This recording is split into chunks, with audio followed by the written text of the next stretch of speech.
Hey, everybody, and welcome into Live with Greg tonight. I'm so excited to be taking over the Minority Healthcare Network podcast tonight, and it's sponsored by Simple Choice Insurance Brokerage. We're going to be talking about some key questions you need to be asking your physician when you go to your doctor.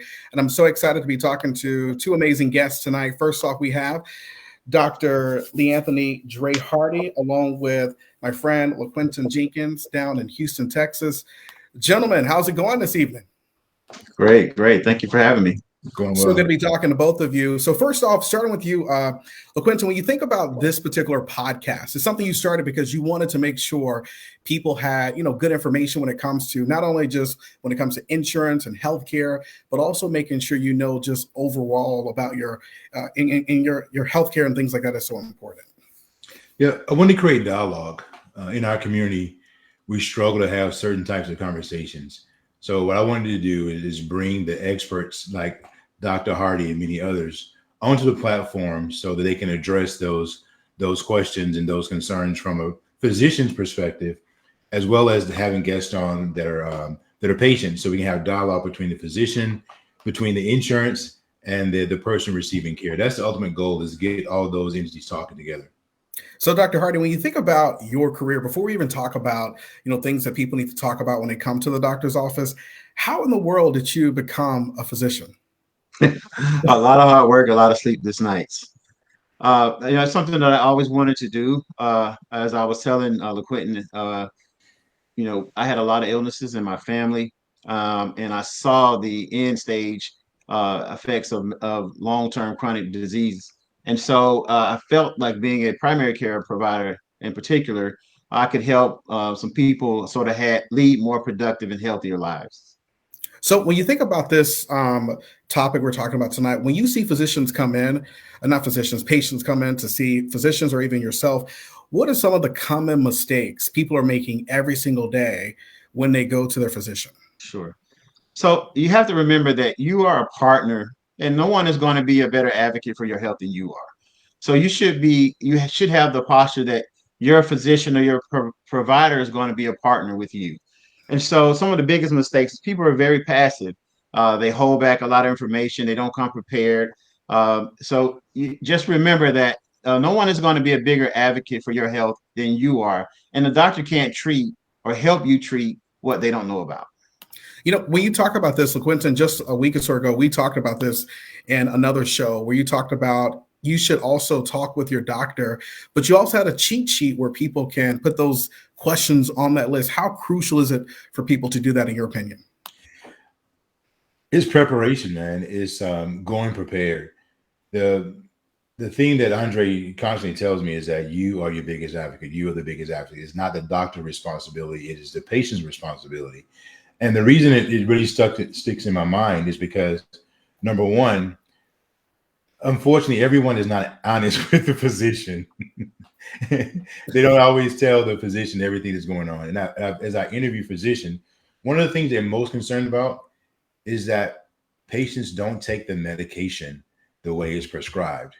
And the thing that's blown me away, I've seen this in my own family, is that how much medication is shared. So you have people taking medications that's not even prescribed to them, and you have them not taking their medication, not communicating. So in my opinion, if you're taking a medication and it's not, it's making you sick, you're not going well, that's valuable information that the physician needs to know, because really it's a hypothesis. I mean, he's making a guess based upon his experience, your what he knows about you, and that first medication you take may not always work. So just being able to have something that they can use to prepare for the appointment, to communicate and be honest with the physician, because the physician can only help you based upon the information you tell him. He can't feel your body. So the more prepared you are to give him that information, particularly when it comes around the medication, let him see what you're taking. And then if he prescribes something different, write it down so you can share it with your family. I think it's just a tool that can help everybody. Dr. Hardy, when you think about this conversation, a lot of people don't like to talk about every single thing, but sometimes, when it comes to parents, because some of my parents are getting older, children or even other people in the family have to go in with their parent or with their loved one to really advocate to the doctor or the physician what is happening in their loved one's life. Yeah, absolutely. That's very important. They say the six best doctors, are air, water, sun, exercise, diet, and sleep, right? And so, we all play second fiddle to those factors, and so those are very important. But nonetheless, like LaQuentin said earlier, we have to we have a very systematic way that we approach every patient, and so it's very important that if the patient if they're elderly, they can't give the history, that someone is there to communicate what they know about, that particular individual, a family member, a caregiver. That's very important. We have a very systematic way that we look at things. We you come in and you should give us your chief complaint, what you're there for, the list of medications. If you don't have the medications, take a picture of it before you go. Um, if you've had side effects of the medicines, like Quentin said before, all those things are very important. We know what has and has not worked for you in the past. It's very important to establish a history so that we know where to go and where not to go. When you're just talking about taking a picture of medications, I know I've gone to the doctor and forgotten what type of, I knew the medication, but I didn't know exactly how much, how many milligrams or whatever. And so, when you think about that, for people who come to the doctor, come to your office, how many times have you seen it to be a less productive visit because they don't have all the information to really help you help them? So, today most things are done electronically. So a lot of times you'll get a questionnaire via a survey or email before you even come to the doctor.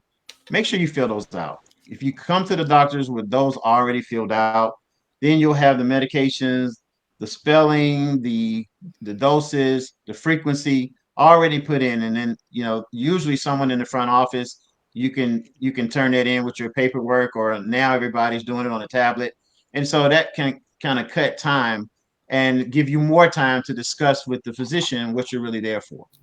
So, LaQuentin, when we talk about healthcare, so many people in America don't have health insurance. And so it's available now through the Affordable Care Act. So, for people watching tonight, how crucial is it for people to make sure they're getting signed up for healthcare? And also, a lot of people may think it's too expensive, but you and I were talking a lot of times if it's a single parent with, kids, it can be less expensive than what they really think. Well, the first thing to do is just reach out to us. Whether it be contacting me directly via phone, via email, or going to our website. But the way things are structured now, it's very hard not to qualify for health insurance at this point, particularly those that are most in need. Those that are single parents, only with one income, or those that are less than $150,000. So if you're less than $150,000 in a household income, yeah, you can qualify for a subsidy, and you have until the 15th of January to still get a plan. And if you have a plan that you currently don't like, or it's not exactly what you thought it was, or even we find in situations where there's fraud, where people are going and changing your plan. So you want to double check with what you have, check with your agent to make sure your plan is the same. But just as simple as this, just try. You have to reach out to speak to someone to see what your options are. So, Dr. Hardy, when you hear those types of stories, with LaQuentin talking about getting people signed up for health insurance, how many times have you seen people either not have health insurance and it was a bad situation for them not being able to get the health care they really needed?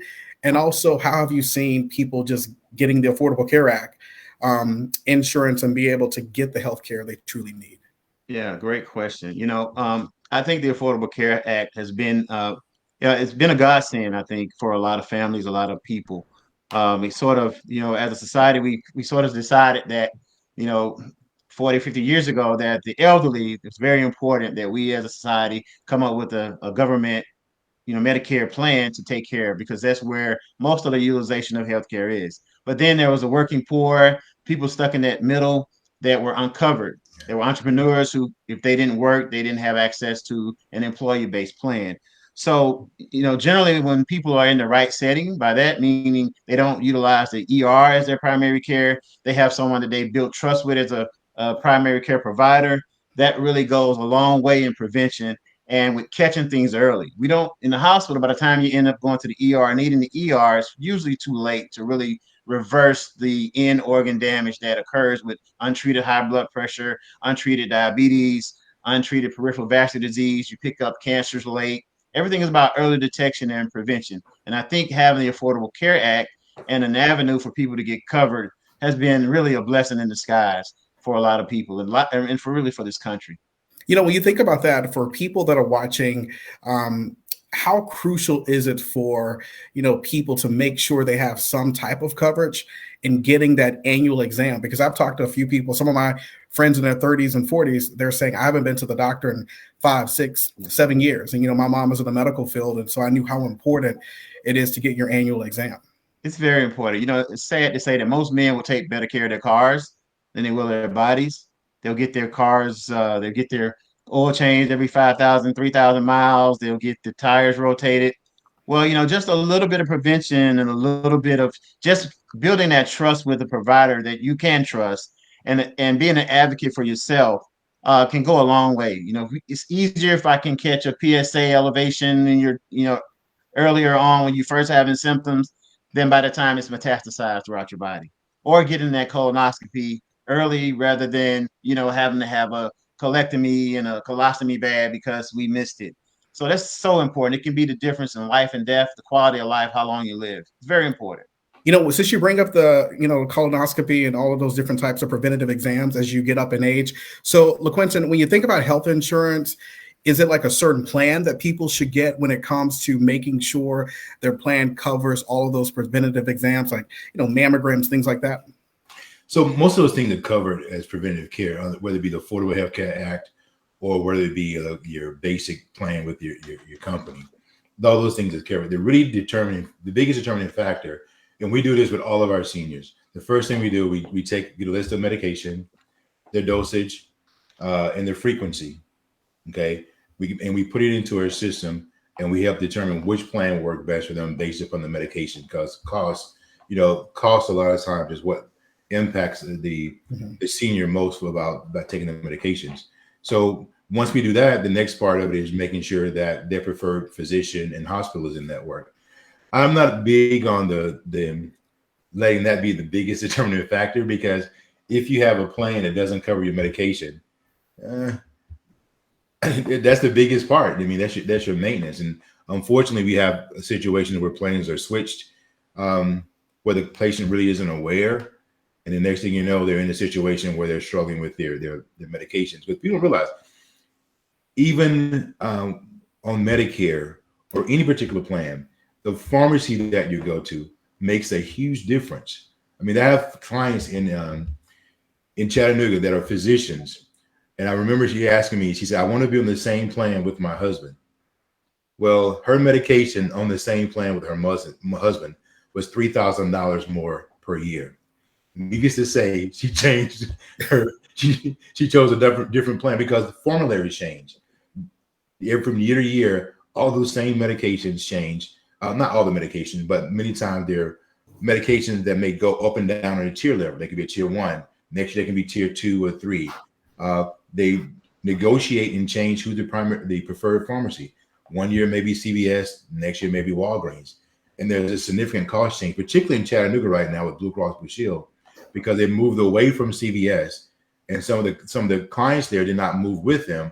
Now Walgreens is the primary, and they're seeing $20, $30, $40, $50 difference per medication in those situations. Wow. Dr. Hardy, when you think about, people that you see when they visit your office, how have you seen, just by having healthcare, has changed their whole outlook, making sure that they got the exams they needed to, like, literally save their life? Because a lot of people, don't know how important it is to make sure, like, I don't want to go get a colonoscopy because I don't want to do the whole procedure to get ready for it. But how have you seen just having the insurance and getting the care and preventative exams save people's lives? Oh, absolutely. I'm reminded about our late friend Chris Ramsey with the health fair that he did, that he helped start there in Chattanooga when we were there. I can just remember a lot of times him just giving numbers of how many people that their breast cancer was discovered just at that health fair, or how many people who had that PSA ordered and they were able to detect the prostate cancer. So it can change. It can be the difference between life and death. Again, like I said, a lot of people will spend more time and energy on their cars, on their homes, on their wardrobe, certain things that really are immaterial if you're not alive. So as a provider, as a physician, I'm just asking people to just take a minute, to go ahead and get insured. It's a peace of mind, but also because when you go to a physician that you build trust with, you have a relationship with, you're an advocate for yourself and your partners, it can save your life. And so I would really, if you don't have insurance with the Healthcare Act now, it's available, it's affordable. Get something, because again, it can be the difference between life and death. A question that I'm often asked, with the Affordable Care Act purchasing through the marketplace, there's no such thing as pre-existing conditions. And many people don't realize that. They think that, well, I'm not going to be approved. No, there's no such thing as pre-existing conditions. I had another question for Andre. One of the things I often hear men talk about, and I didn't handle it well myself. When I turned 40, because my father had prostate at an early age, I went and got my prostate exam. And most men, we struggle with that experience. I didn't go back to the doctor literally for about 5 years after that experience, because it is what it is. I'm much more mature now. How, Andre, has those procedures changed? How are they addressing those the prostate exams?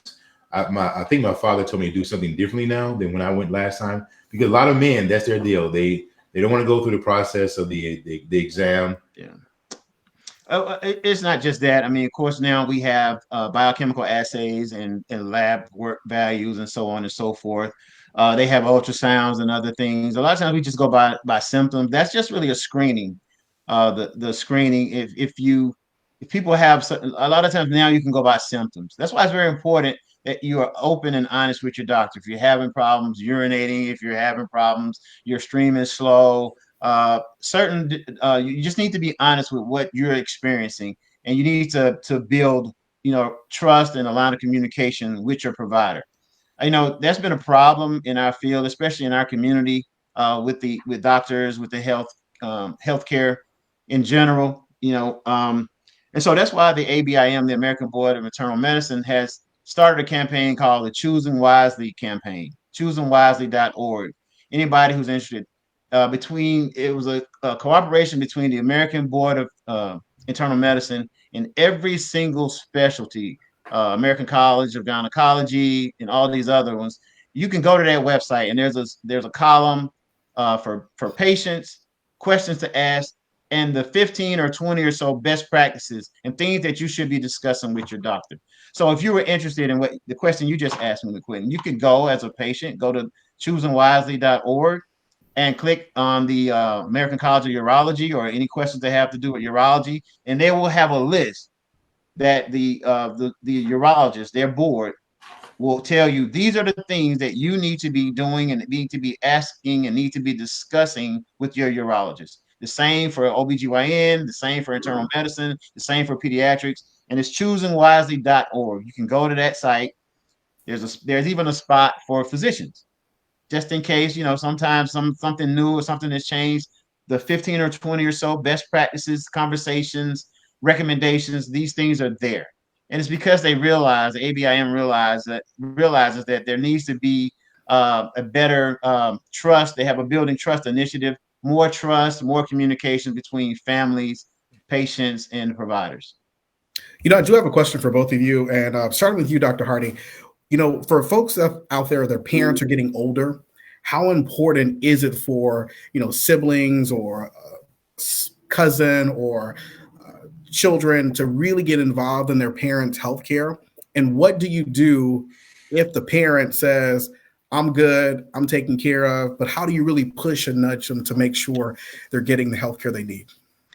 That's a great question. Actually, that's primarily what I do now. I'm mainly in geriatrics, post-acute long-term care space, and that's something that we deal with every day. As our family members get older, of course, their memory tends to fade. There's also the specter of dementia that's out there. That's why I emphasize sleep so much, because there's a strong association between lack of sleep and the development of dementia.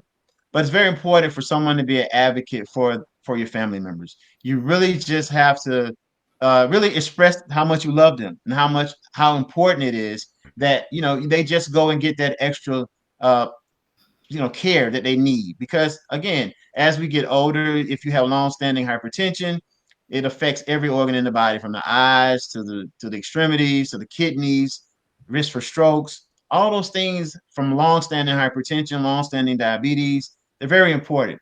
So every diabetic needs to know their A1C. You need to know your A1C. And that's, if you're diabetic like I am, you need to know what it is. We usually get it quarterly.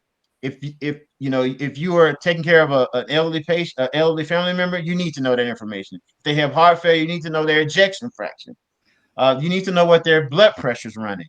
Someone needs to be taking a log of those things. And then if you go and take those to your doctor with them, to the doctor's appointment, it'll go a long way in helping them make the right decisions for the family member. That's good information to know. Also, when it comes to, going to the doctor, like for me, I'm 38, I'll be 39 next year. How important is it for you to know your own family's history?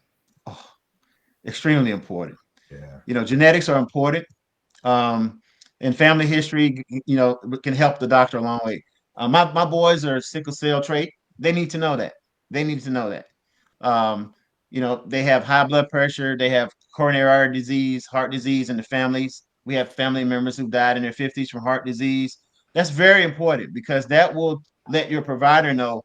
Really, you may need to be a little bit more aggressive on some of these indicators or some of these risk factors, like your cholesterol level, like if you smoke, like what your blood pressure is. There's stages of blood pressure. We need to, hey, you're pre-hypertensive, you're pre-diabetic. We need to be looking at those things a little bit earlier if we know that you have a strong family history. So I had a couple of questions real quick, if you don't mind. So the thing that Andre and I talk all the time, and he always telling me get more sleep. Anytime you see him in the video, he said he send me text, boy, get some sleep. But there's two things that it's because I see it from the perspective of being in a home and dealing with all the situations that happen with the family. I strongly encourage anyone that's on Medicare, identify one person in your family is going to be your go-to, because everything is being pushed to be online, and access to your information, they're constantly pushing it out to be online. So technology is only going to be more. But one of my big questions was, Andre, is that I constantly see the stage of diabetes and high blood pressure getting younger and younger. And one of the things that often comes up is a man's stamina, how it's going to affect him in his sex life. And what I wanted to understand, so I can kind of, I won't say guide, but encourage in our community, if you're prescribed high blood pressure medication and you don't take it the way you're supposed to, and don't take the doctor's feedback on exercise, changing diet, and you continue to go up in the I won't say it's the dosage or the type of medication that you take for blood pressure, does that have an impact on your ability to have the impact on impotence? So, that's a good question. And first of all, you need to, nothing that I'm going to say here will trump what advice you get from your doctor. Okay. I'm just speaking in generalities here. So let me just say that first. But yes, of course, some of the side effects of some of the antihypertensive medication is erectile dysfunction. And that's a reason that a lot of African-American men and men in general don't like to take the medication. But the alternative is that, I guess the alternative outcome is that, you're putting yourself at a very high risk for developing a stroke or heart attack, dialysis, in-state, and that definitely will have serious effects on erectile dysfunction. So when I try to describe how hypertension affects our bodies, I try to draw a picture for my patient. And I say, well, let's just imagine some of your vessels in your body are about the size of a spaghetti noodle. And we know that pressure, in the way pressure is just pressure, it's measurement of mercury. We know that high pressure can burst pipes. So you can imagine something the size of a noodle, a spaghetti noodle, and you have a very high blood pressure. Imagine what kind of damage that can do. And those vessels provide blood flow to your brain, to your kidneys, to your areas that are that you need to have an erection and so forth. So imagine what a high blood pressure would do. Imagine if you leave a water hose on and it starts fissure and you have fissures in them and it cracks. That's what high pressure will do to your blood vessels. So I try to draw a vivid picture. Imagine if you have pancakes with with syrup on them, and the syrup is saturating the pancake. Imagine what happens to that pancake, right? You put a little bit on, it's fine, but if you saturate it, it tears it up. That's what high blood glucose does to all your end organs over a period of time. And so I try to draw a vivid picture for people to see so they can understand why it's important to really try to control these diseases earlier on. When you're talking about heart disease and hypertension, how important is it to make sure you're taking the right type of medication? Because I know once a friend of mine was telling me he was taking one particular medication, but it wasn't a medication they recommended for Black men to take because of whatever. So first and foremost, that's very important. First and foremost, medications aren't end all be all. A lot of studies are showing they're very the diet. Remember we talked about those 6 doctors early on. Air, sunshine, water, rest, exercise. All those things are very important. There's a diet called the DASH diet, DASH.